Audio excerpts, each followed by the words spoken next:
This is the story of a nation in exile, of Poland in Britain. But it's more than just the story of some foreigners driven by cruelty and oppression to take refuge abroad.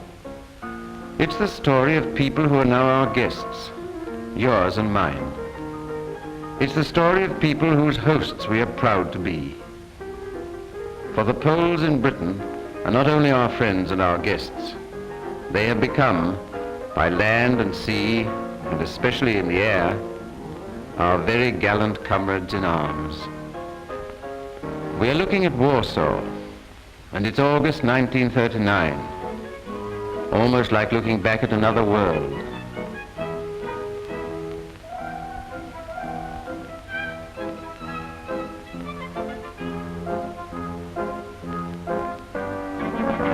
A small boy used to feed the pigeons in the old city square.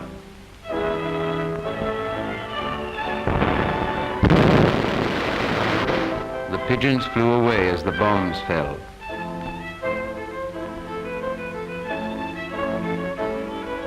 That small boy, his name is Andrew, saw the flight of the pigeons and the falling of the bombs in Warsaw.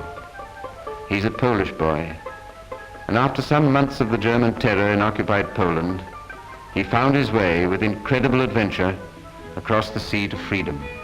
Now again he watches the pigeons in another square, Trafalgar Square. This young man is doing his bit to help his fatherland by distributing the Polish daily paper among his fellow countrymen.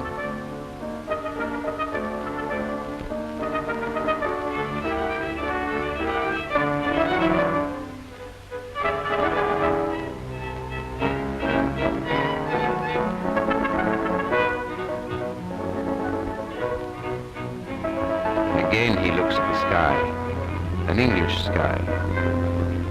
Again he hears the hum, sees the tracks against the blue of the German airplanes, this time over England.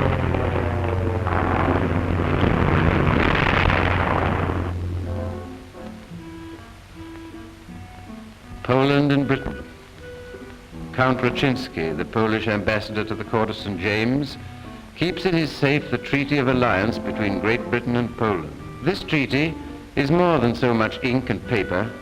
It is a test of friendship. Poland and Britain, its Prime Minister and Commander-in-Chief, General Sikorski. Its work, to fight for the present, to plan for the future. In the good pre-war times, governments fell without the help of bombs. Today, when bombs are dropping and houses collapsing, the Allied governments show an extraordinary stability. They change the seat, but not the cabinet. It's not so easy to recognize the room in the morning where the Polish government had a session during the previous evening. But planning for the future must wait upon fighting for the present. Among the Poles also, much has been owed by many to the few. Reorganized on British soil, the Polish Air Force is fighting wing to wing with their comrades of the Royal Air Force. We should not forget that in the Battle of Britain, no fewer than 300 German planes went down under the guns of Polish airmen.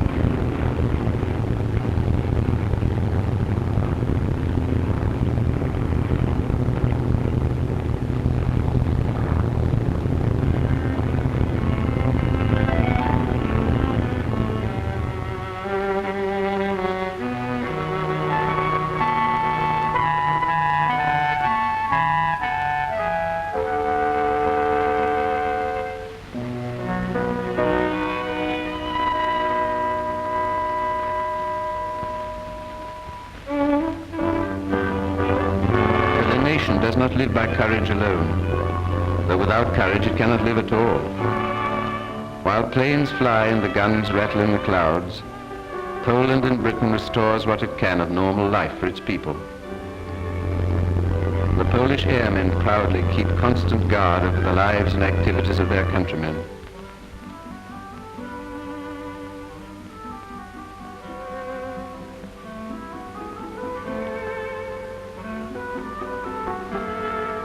Polish Red Cross sends parcels to the army in Scotland, to the wounded soldiers in Polish hospitals in this country, and to the Polish war prisoners in Germany. And there are many thousands of them over there. A Polish medical center has been created. In these times, it's rather important to keep one's blood pressure as normal as possible. Here are Polish doctors bringing help to refugees.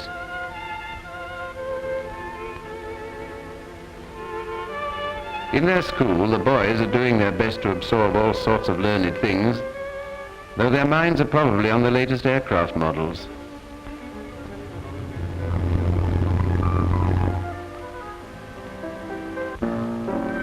The Polish Hearth, a center of cultural and social life for our guests, presented by the British Council. Here the President of the Polish Republic, Monsieur Raczyński, entertains King Haakon of Norway to a proverbial English cup of tea. They don't forget that Poles and Norwegians fought side by side at Narvik. They don't forget that in Poland you may not play nor listen to Polish music. The Germans have forbidden it. But here in London, while the planes fly overhead and the bombs fall in the street, Polish music is played, and on the English stage we see a performance of the Krakow peasant wedding.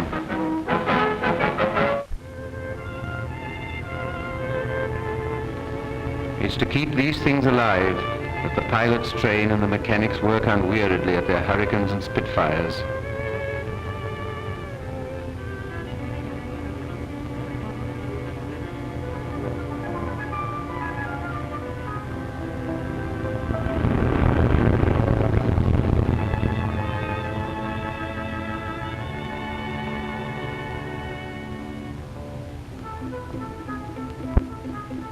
Even an ace pilot hopes for another kind of ace, just like the rest of us.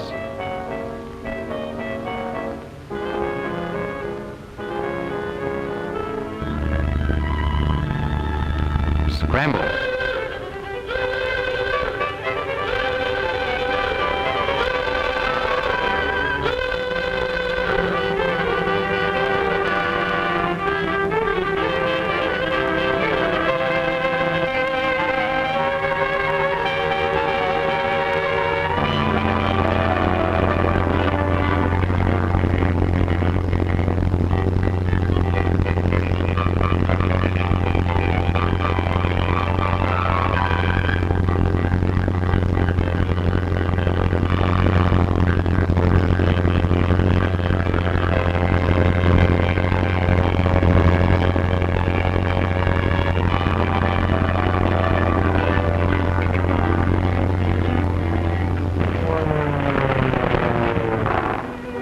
Dogfight overhead, but work has to go on. A Polish artist is finishing his sketch in a foreign land.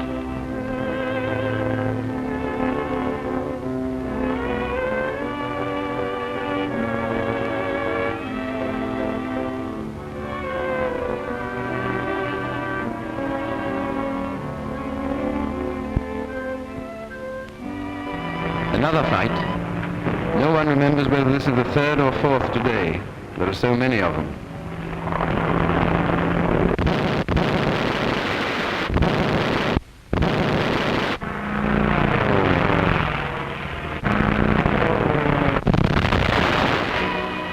It was only afterwards they realized it was the Battle of Britain they were fighting. Dogfight or not, here are Poles planning an exhibition.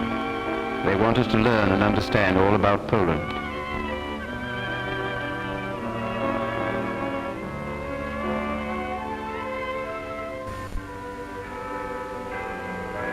And after the day's work, the long night begins. Like the rest of us, Andrew wanders home through the darkening streets, looking at the silhouette of London's towers against the dusk.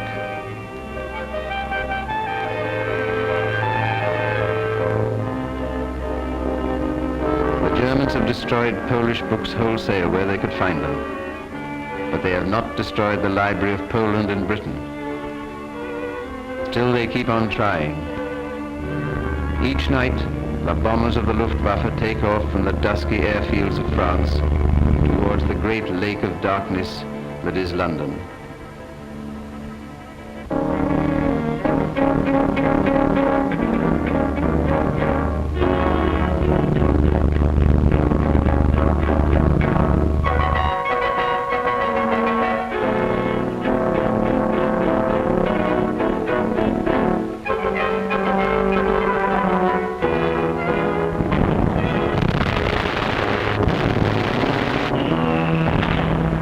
Life goes on, though the bombs fall. This film that you see was in the cutting room during many a raid.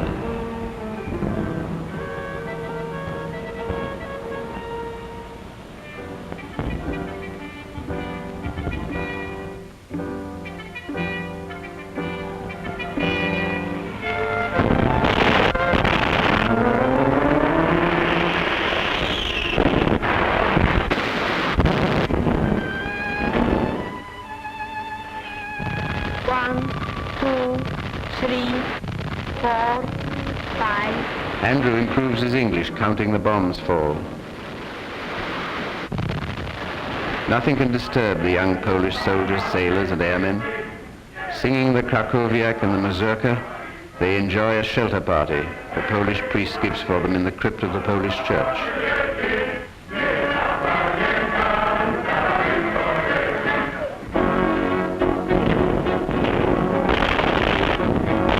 Through the night, though fires rage and the hoses spurt defiance at the sky, the paper that Andrew will distribute the next day must be printed.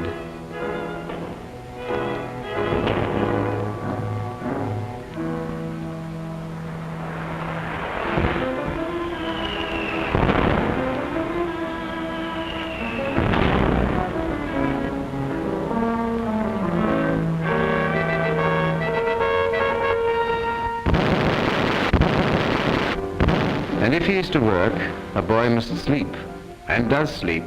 The war-embattled Germany does its best to prevent him.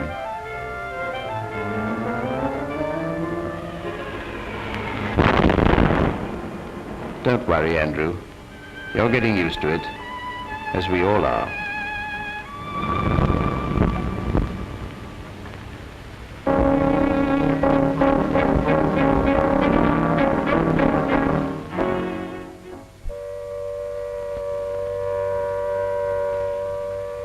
But the raid must finish sooner or later.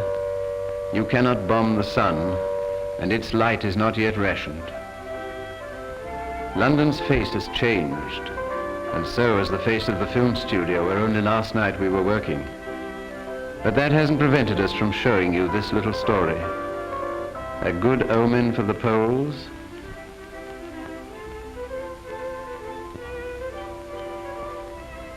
Andrew takes his papers to his pitch. Perhaps he remembers the agony of Warsaw as he looks at battered buildings and shattered streets. There, however, death rained from the sky during daylight, while here it meets us at night. In September 1939, London looked upon Warsaw in its agony with pity. Today, Warsaw looks upon London with hope and prayer. Both towns are united by common faith. Silently they promise each other help in future reconstruction.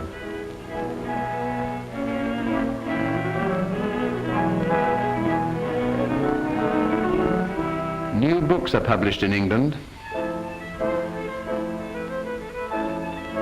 The most numerous readers of the Polish books is the army in Scotland.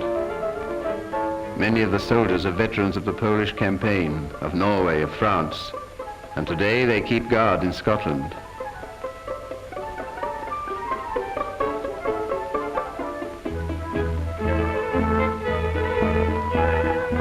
Here is a boy who lost a leg at Narvik, receiving 2 official kisses from the Commander-in-Chief, followed by a third which is quite spontaneous.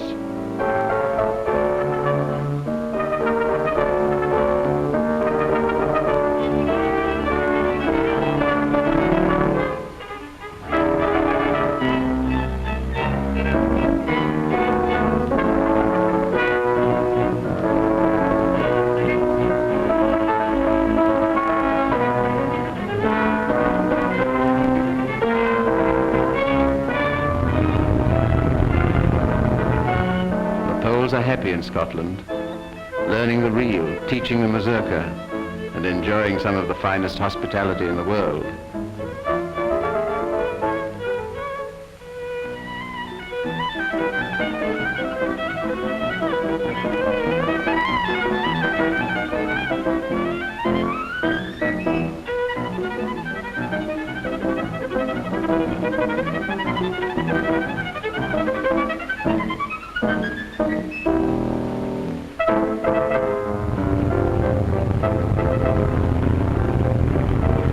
Reorganized and re-equipped with the output of British factories, this is an army worth inspecting. The King and Queen thought so when they visited the Polish camps in Scotland, inspected troops, guns, and the positions they manned, and with their own particular charm, proved to our guests that British loyalty to the Crown is much more than a tradition. It's based on real affection.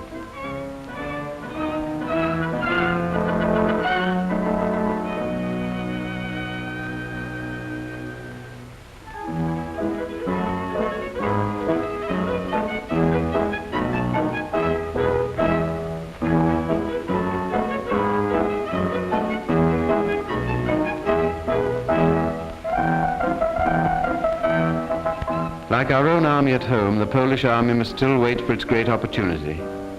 But as Polish flyers joined in the Battle of Britain, so Polish sailors are helping to fight the Battle of the Atlantic, both with the Polish Navy and the mercantile marine. They are fine seamen, these men from the fogs and shallows of the Baltic shores. These Polish sailors love England. They are learning a lot from the first sea nation of the world. They know that after the war, they will bring many valuable experiences to their own harbors and ports. Those ports which held out so bravely against German attack from land, sea, and air.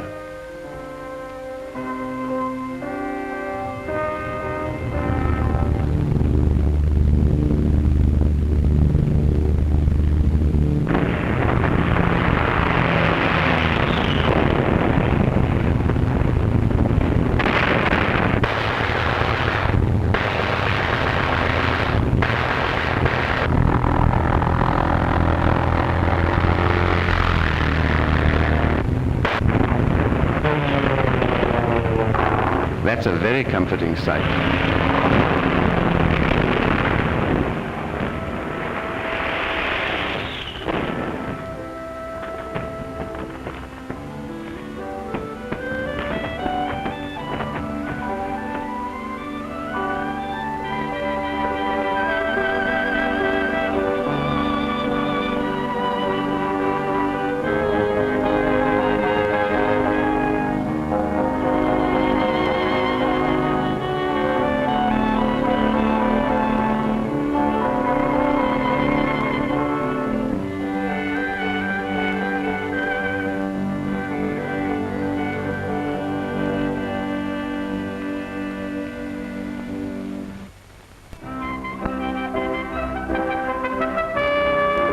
Monsieur Raczyński and the USA ambassador to Drexel-Biddle visit a Polish submarine. Most of us remember the immortal tale of the submarine Orzel, which escaped to England after incredible adventurings.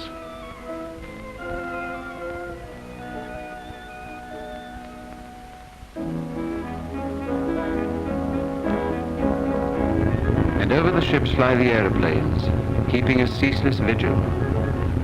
But like ourselves, the Poles are a little weary of taking it. They need to give it too, and in the biggest way, and in the biggest bombers, and with the biggest bombs.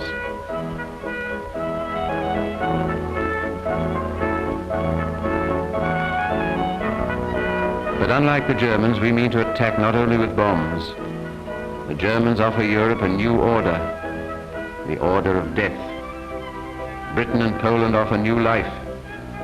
And it is for this life that Poland and Britain now plans diligently, even while the battles are being fought.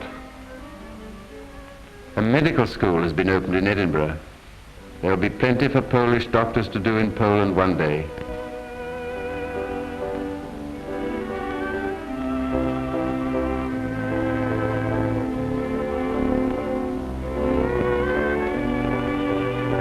There are always rats to be exterminated, all sorts of rats. There will be plenty to do for the scientist.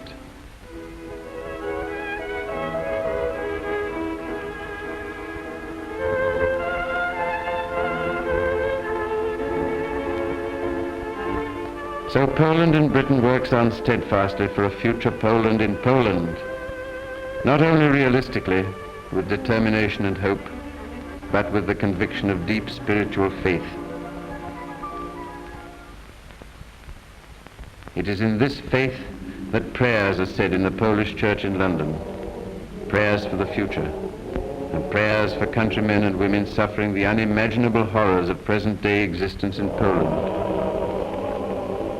Kneeling in that church, there are many who see again the Polish countryside, the open plains, the quiet country roads, and the wide, slow rivers.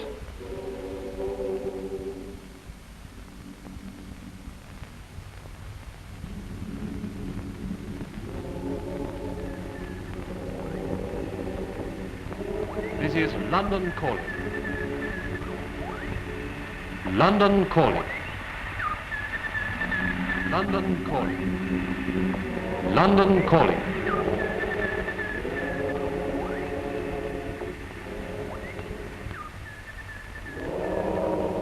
Poland in Poland. Put on the earphones to listen to the voice of Poland in Britain. To know that you are not alone. To take heart and comfort from Polish voices overseas. The day will come when the noise of the engines will bring you good news of liberation. The Allied armies are growing in strength, and every day more machines are climbing up the sky. Almost every night, Polish bombers leave British airfields and penetrate into the heart of the Reich. It's a wonderful feeling to load up the bombs before dropping them on the aggressor. It's a wonderful feeling to chalk on the bombs the words "Oko za oko," an eye for an eye. At last, Polish airmen can answer and hit back after many months of the most bitter feeling of helplessness. But it's not only revenge and hatred which fill the hearts of the pilots. They dream of returning to their country and taking her under the safe custody of their wings. They believe in a better world tomorrow, in a united Europe which will arise from the smoldering ruins. Democracy must be made a living faith. From the mistakes of pre-war Europe, we must learn that selfishness is the most short-sighted policy, and that either we unite against the common enemy or perish.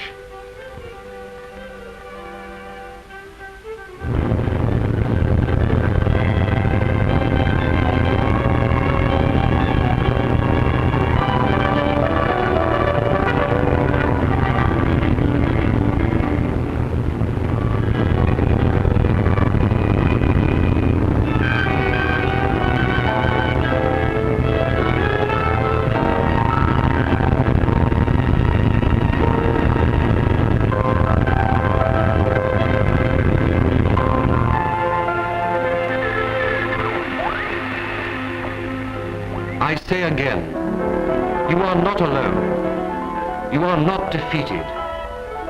Poland fights on, and as long as Poland is fighting, she cannot die.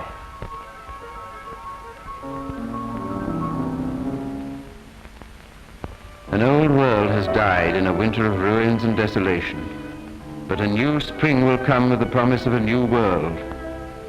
Our guest will leave us, and Andrew will once more watch the pigeons and see the blossoms on the trees in Warsaw. We shall not forget them in that new world. We hope they will not forget us.